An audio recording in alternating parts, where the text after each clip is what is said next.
এই দেখুন ভাই ও বোনেরা, আমাদের এই চারপাশ বন্যায় তলিয়ে কি হয়ে গেছে একটু দেখুন। দেখেন ভাই বোনেরা, এই যে বন্যার পানি তোলাইয়া দেখো ভাই ও বোনেরা, দেখো ভাই ও বোনেরা, বন্যার পানি তোলাইয়া হইয়া গেছে ময়লা।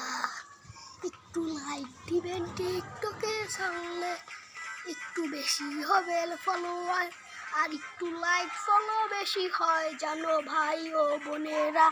এই দেখুন আমাদের ঘর, এই দেখুন আমরা ঘরের ভিতরে আছি। এই যে আমার বড় ভাই, দেখুন ফ্ল্যাশটা চালানো যাচ্ছে না। এই যে আমার ভাই, এই যে মোবাইল টিপে